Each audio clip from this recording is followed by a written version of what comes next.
Alright guys, welcome back to Axis and Allies, the Garrison. This is Dtroy, once again coming to you from my bunker here in Rochelle Park, New Jersey. It's been a while since I last put out any content for you guys to watch. But I figured that today I break the ice this year by producing a video where I go over my German strategy, which is basically in Operation Barbarossa. Okay, as you guys, I'm not saying that this is the best strategy out there, but it definitely is a strategy that allows Germany to hit Russia hard with significant military assets in the Eastern Front. Okay, so how do I go about implementing an Operation Barbarossa against the Russians in the east? Okay, so for starters, I do not go with a G1 or a G2.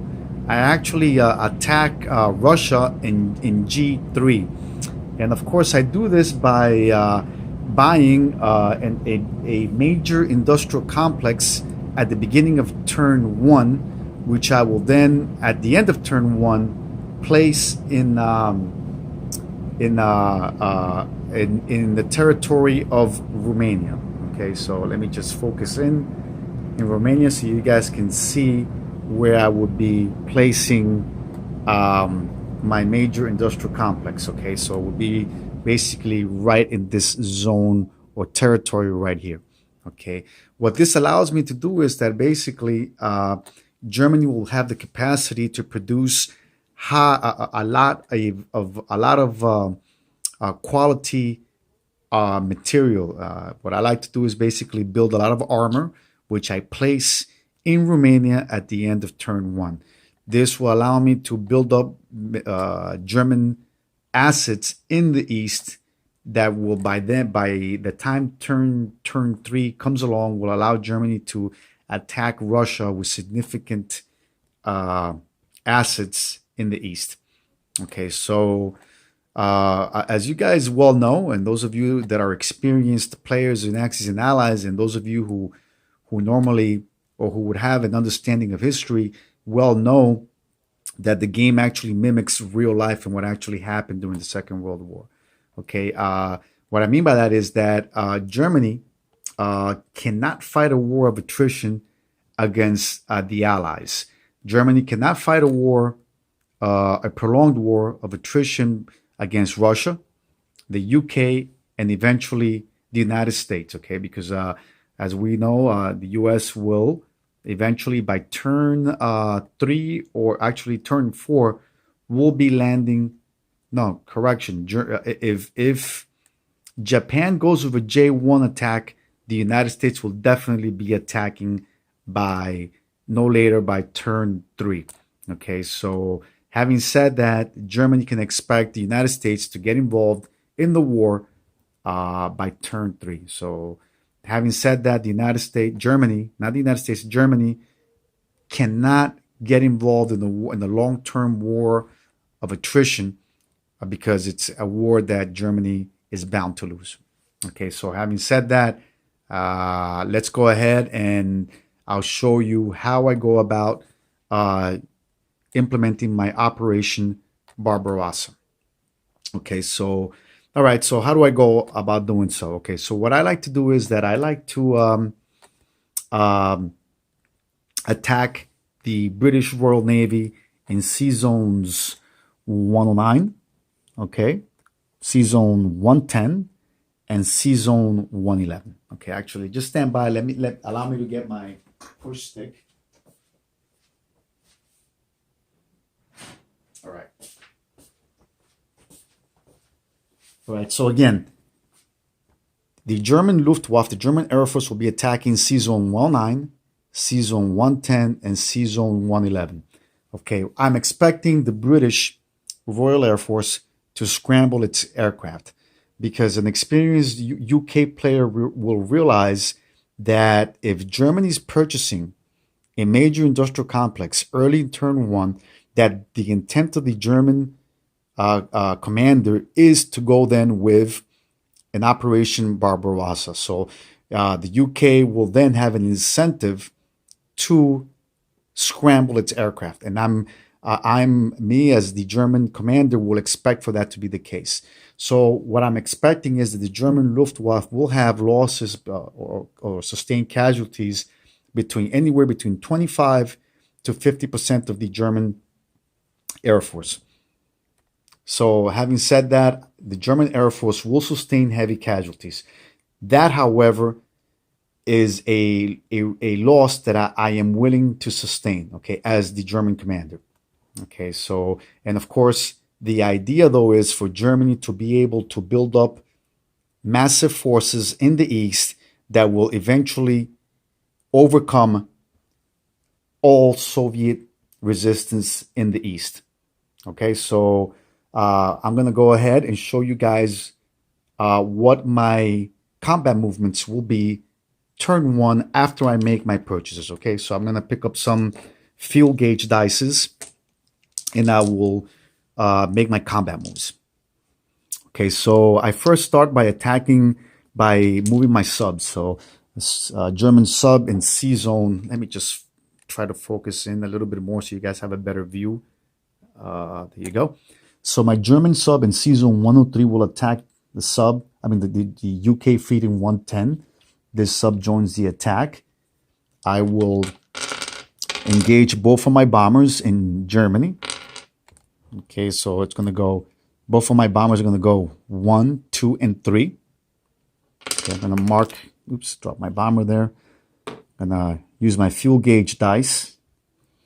My second bomber, also 1, 2, and 3. There we go. My tactical bomber in Germany takes off. It's 1, 2, and 3.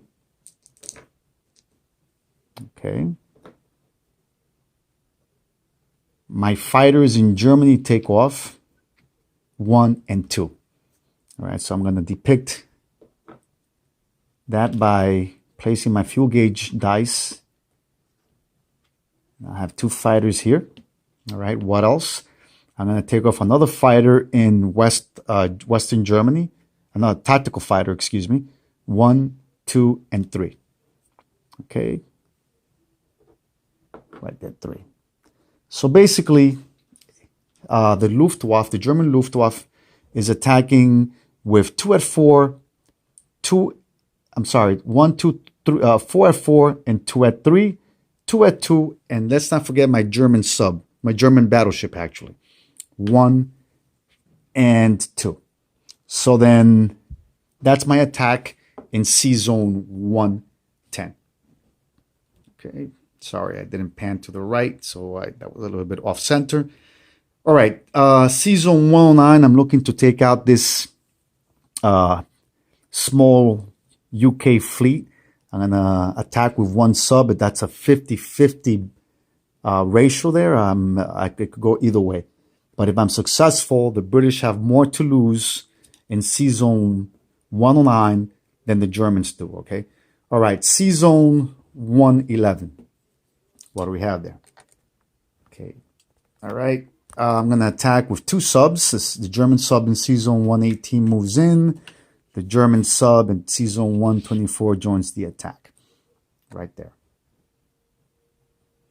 Okay. Now, my 2 tactical bombers in Germany, Western Germany, will deploy. And it's going to be 1, 2. Let me show that by... Okay. There you go. You're going to go 1, 2. Sorry about that. Let me pan out a little bit there so you guys can see that. That's better. All right. My German fighter in Norway engages. It's 1, 2 also.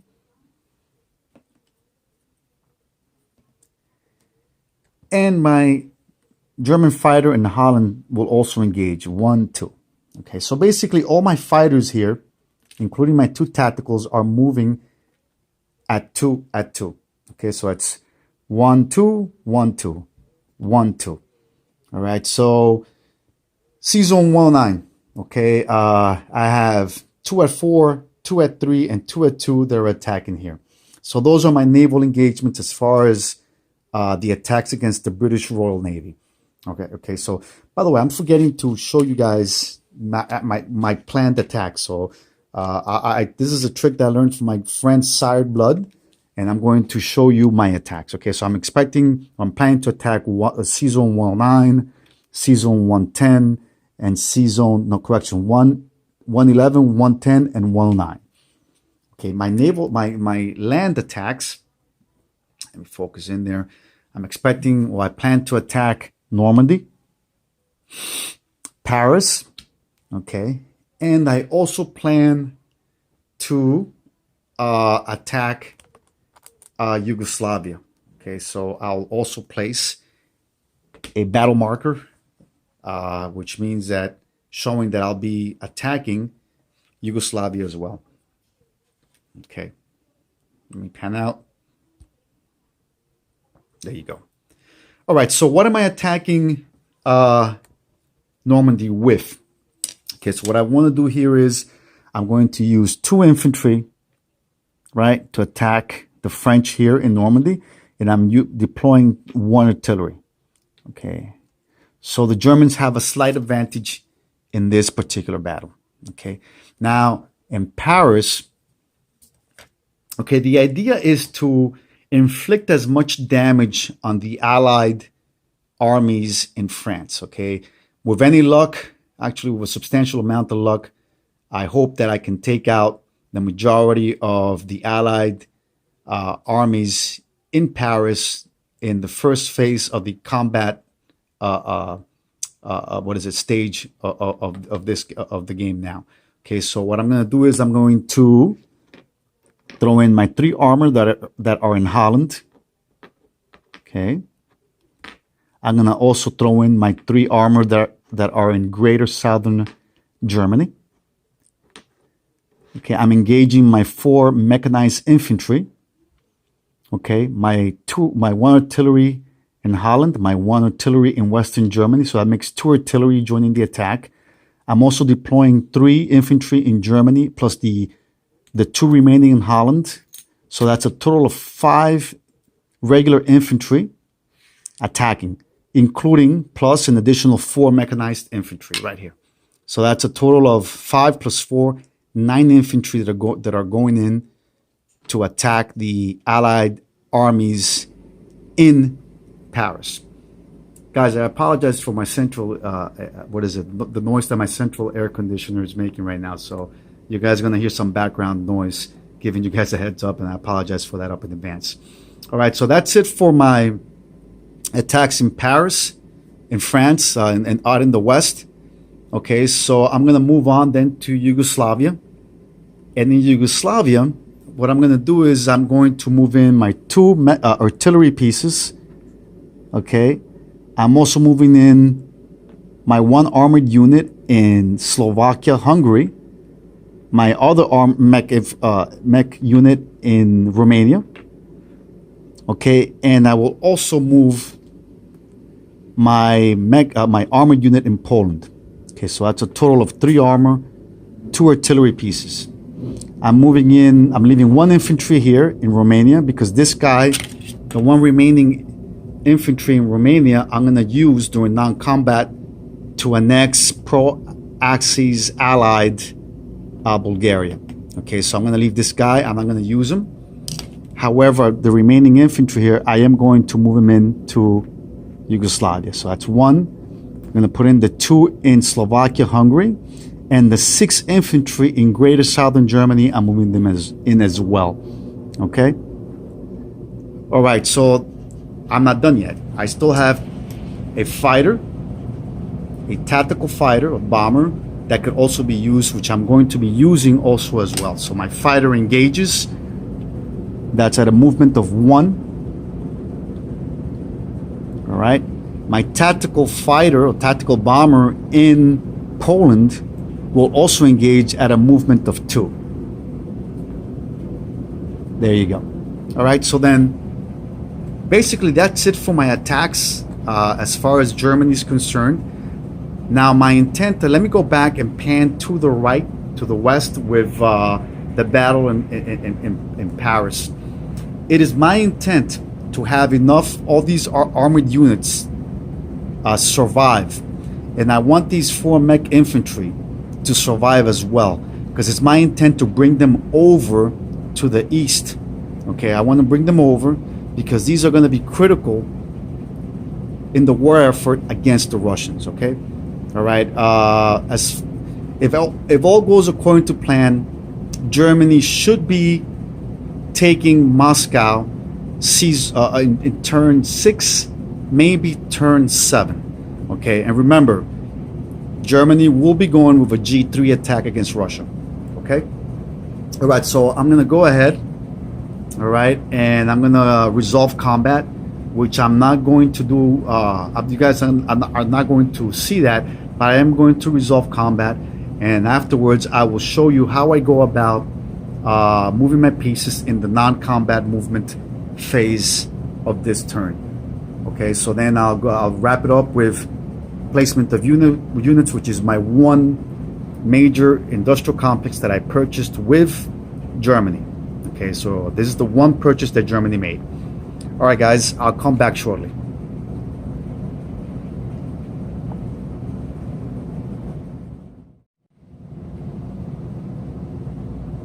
All right, guys, welcome back. I just went through my resolve combat stage of this strategy session. Okay, I just want to basically give you guys a heads up as far as my strategy is concerned. Some people may claim that this strategy is a high-risk strategy. Okay, and that, of course, is true. This strategy is high risk because Germany is sacrificing so much of its air force. Okay. Having said that, though, this strategy will allow Germany to be able to place significant qualitative units in Romania. Okay, so I'm not saying this is the cure-all strategy. What I'm saying, though, is that this is a strategy that you may have in your arsenal and that you may use against opponents when playing your games. Okay, so it's a strategy, guys. Okay, so just keep that in mind. Okay, all right, so let me review what happened during the resolve combat stage. Okay, let's first go with C zone 109. Okay, C zone 109. Okay, the Germans attacked with a U-boat. British defended successfully. Okay, so they both neutralized each other. So this British naval transport was able to survive. End result is that both the Germans and British the Germans lost a submarine. The UK Royal Navy lost a destroyer. Okay, C zone. Let's move on to C zone 110. Okay, very bloody. Let's go and see what the casualties were. All right. The British and French Navy, combined Navy, was sunk. Okay, I'm sorry, I forgot to take out the British, the Allied Air Forces that scrambled. The UK commander, which of course was me, chose to scramble. Remember, the UK commander here realizes that Germany is going with most likely a Barbarossa operation because of the Germans basically tipped their hand because the German player, or myself in this instance again, chose to buy an industrial complex. Okay, so an experienced player will realize that Germany intends to go with an Operation Barbarossa. Okay, so then the British player, again me, will decided to scramble its aircraft. Okay, so the end result was that Germany, actually the UK, lost its French cruiser, battleship, destroyer, and all 3 fighters that were scrambled. Okay, the Germans lost a battleship, 2 subs, and 1 fighter. Okay, that's the casualties that the Germans sustained. Okay. All right. C zone 111. What do we have here? Germans didn't do as well in this battle.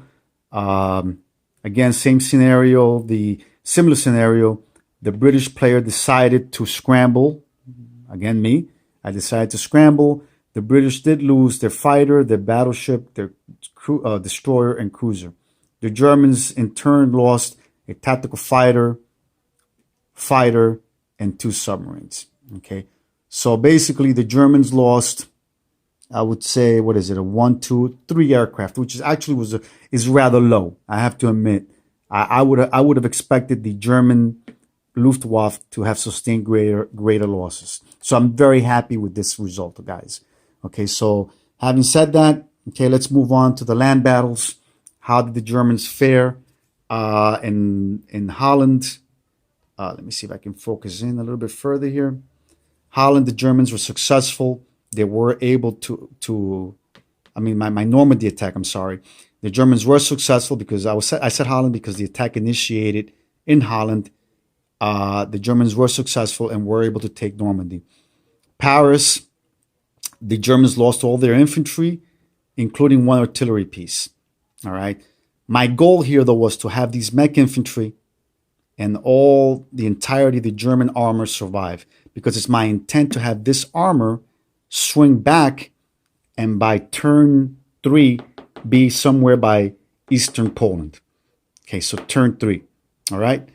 Because remember, it's my intent as a German commander to go with a G3 attack against Russia. All right, so that was a successful battle. Yugoslavia. Okay, Yugoslavia, successful battle also. If you guys see, the Yugoslavians lost 5 infantry.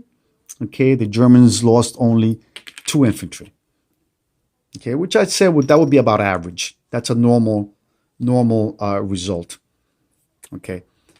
All right, so now we have accomplished or completed our non-combat, we've resolved combat. So we're going to go on to the non-combat movement stage. Okay, so first things first. Okay, so let's go and annex our pro-axis friends. So this remaining infantry that I have German infantry that I have in Romania will move in. Okay, and I forgot to chip this before, and will annex and take over the 4 Bulgarian infantry. Okay, they now become German. Same thing in Scandinavia. The Germans will move in and annex the Finnish forces in Finland. Right there. Okay, I'm marking that. Okay, so what do I do as far as my the remaining non-combat movements? Okay, so let's go to the Eastern Front. What do I do? Okay, let's start first by what do I do with these aircraft? Okay, what I like to do is that this one fighter, okay, I like to land it in Italy. Okay, remember it's a movement of 1. My fuel gauge here says it's a movement of 1, 2, and 3. Okay, because I would like to have this fighter in Italy, in southern Italy, because I would like to have a fighter there in case if the UK Navy and Air Force decide to go with a Toronto raid. So having a German fighter here is a must as far as I'm concerned, okay? All right, so because that will allow Italy to scramble up to 3 aircraft. All right, my remaining tactical bomber that attacked Yugoslavia will, let me see, the fuel gauge reads 2, so it has a movement, two movements left over. So I will bring that back to Western Germany. That's 2, 3, and 4. There you go, right here, landed in Western Germany. Let me pan out, guys, so you can see a little bit better. There you go. Perfect.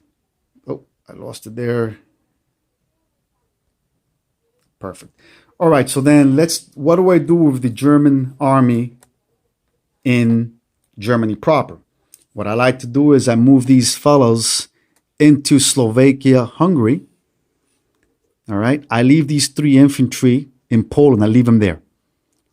Okay, because I want to let the Russians know that I'm threatening the Baltic states and Eastern Poland as well. Okay, Now I move one AAA or anti-aircraft artillery, move it into Poland. The remaining two I will move into Slovakia, Hungary as well. These 3 artillery pieces will be moved into Slovakia. Okay. And let's go now to let me remove these fuel gauge dice. All right. Let's go to the Western Front. What do I do with my artillery pieces here that I have in Western Germany? So what I like to do is I like to move them right into Holland. Okay, I like to do this because I want to have the option of using these AAAs as cannon fodder. Remember, you have to keep in mind that the British did have a surviving naval transport. If the British choose to land here, you can always use these AAAs as cannon fodder. And reason is because I have some aircraft, German Luftwaffe aircraft, that have to land in Holland because they engaged the British fleet in Sea Zone 110. So I have no choice but to leave some cannon fodder in Holland just in case of the British land there. Okay. So now let's land our aircraft. Okay, my bombers. They moved at 3. They have 3 remaining. 1, 2, 3. They go back to Germany. Right. I got one fighter here at 2. It's 3 and 4. This tactical bomber has 1 left. This one also has 1 left. All right. 2. Now let's go to Sea Zone 111. I have more German aircraft there. This guy has 2, so he's going to go 3 and 4 back to Western Germany. My other fighter in Sea Zone 111 also has 2 left in its fuel gauge and its fuel tank, so it's going to go 3 and 4. Right? Okay. Okay, so what other movements do I have left? All right. What am I going to do with the small German Navy in Sea Zone 114? What I like to do, okay, and I made a mistake here because I moved in all my Germans, okay, into Finland. But in all honesty, 1 would have sufficed, okay? I want to have 2 German infantry left in Norway because I'm going to take my naval transport, pick up the 2 infantry here in Norway, and I will land them in Germany. Okay? Reason, because I need these infantry to start heading eastbound towards the Russian front, okay? Because by turn 3, I want these guys to be here. To be here so they could attack eastern Poland. Or maybe Slovakia, Hungary, okay? And then eastern Poland. All right, so my remaining cruiser will move in here and help defend this naval transport. Okay. All right. What am I forgetting? What am I seeing here that I have not yet moved? Okay, I don't see anything else. Oh, my 2 infantry in Denmark will move into Germany proper. Okay, there you go. Okay, that should be enough to help defend Germany, not Germany proper, Western Germany, I'm sorry. That should be enough to help defend Germany just in case if the British decide to perform a sneak attack against the Germans in the Eastern Front, I mean in Western Germany.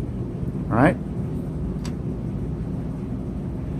All right, I think that's about it for my non-combat movements. End of turn 1.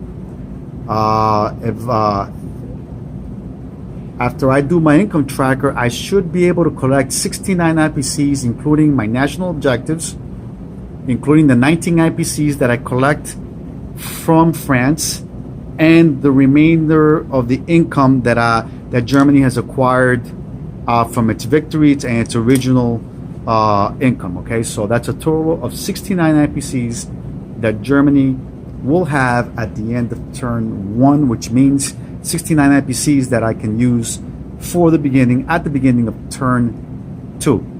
Okay, so, all right, so I'll come back shortly and I would start my strategy, the second stage or second turn phase of my German strategy, Operation Barbarossa. I'll be back shortly, guys.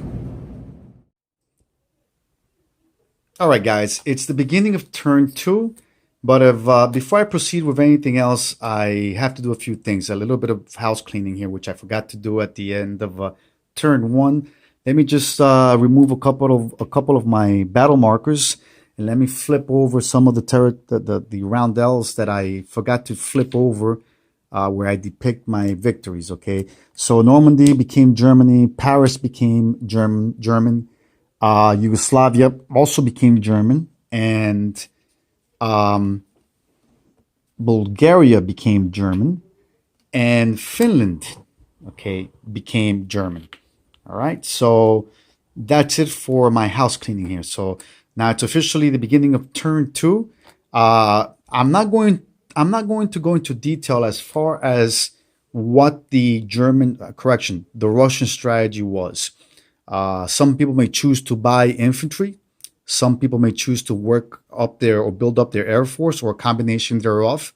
Okay, but that's another video strategy for another day. Okay, the Russian strategy. I'm focusing in right now on a strategy for an Operation Barbarossa against Russia. Okay, obviously Barbarossa was against Russia, not against anybody else. So yeah, it's against Russia. Okay, so now, oh, and I'm forgetting. Let's not forget to place my major industrial complex, which was my only buy, turn 1 for Germany, which I now will place in Romania. This is the pivotal point for my German strategy, and this will allow Germany to build qualitative pieces massively in Romania. Okay, all right, so that's that.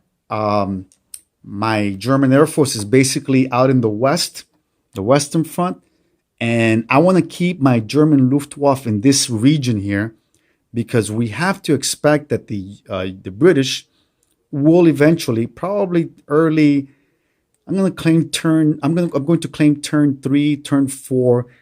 The British do have the capacity to strike back and harass the Germans. So you want to have the remainder of your German Air Force in this region to be able to counter.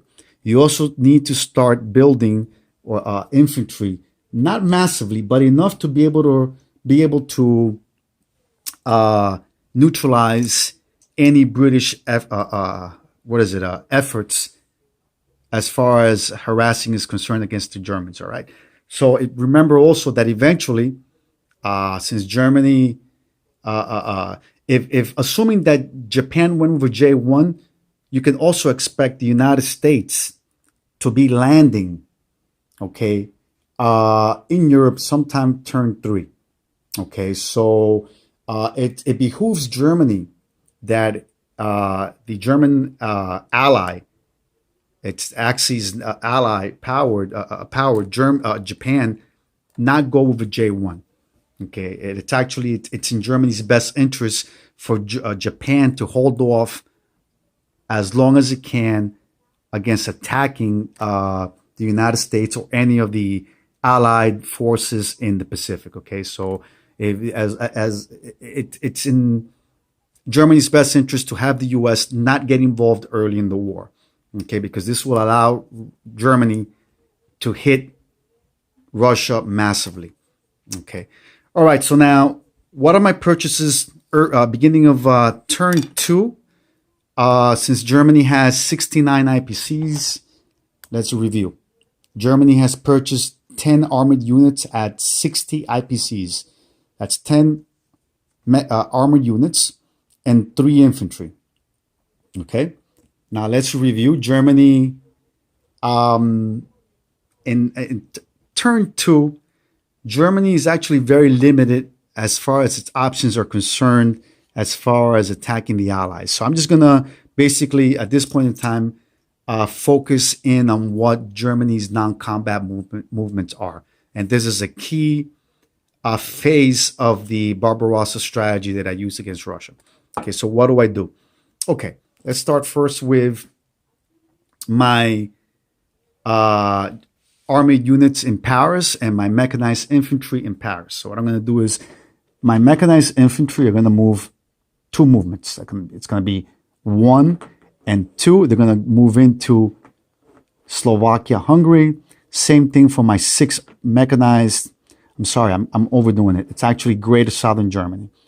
My 6 armored units are going to do the same. They're going to move 1, 2 towards the Eastern Front. Okay, the idea is to have these guys start moving towards the east. Okay, right there. You may want to have this sole artillery piece in Paris. You may have the option of leaving it there. The remainder of this artillery piece may fall back into Paris. Okay. Now, you can sacrifice the territories of Normandy and Holland. If the UK wants to land and attack these territories, fine. You can always counter and retake them.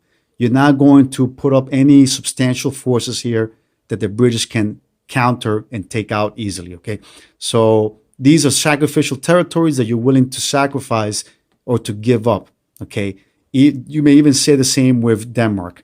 Reason being, Denmark, Holland, Normandy, they're very easy territories for Germany to retake at will, because your logistics lines, your interior lines are so much shorter than it is for the UK forces. Okay, so now your artillery pieces are in Paris.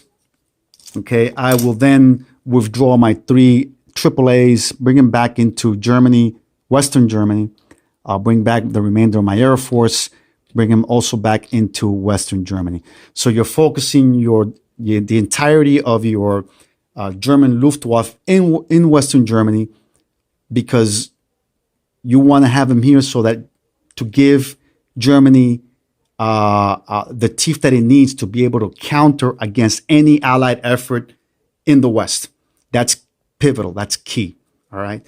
Okay. Now let's focus in further, and let's now, these 2 fellows, you can move them to the west, in the east actually. Move them east. All right. My infantry in Slovakia, Hungary, have the option of going into Romania, as well as my 2 AAAs, my 3 infantry, my 3 artillery pieces, excuse me. There you go. All right, now I can put these 3 armored units in Romania. Excuse me, make some space here. All right, it's a little bit crowded already. Normally, I will be using a lot of chips, but I'm leaving my miniatures, my customized pieces on the board for effect, so you guys can see how powerful the Germans start looking by the end of turn 2. Okay, so now the infantry and mech and artillery, these are artillery, by the way. They're moving in here also from Yugoslavia. My infantry move in. Okay, so that's about a nice stack of German infantry. Already these German infantry move in also. Okay, so let's do a little bit of a head count here.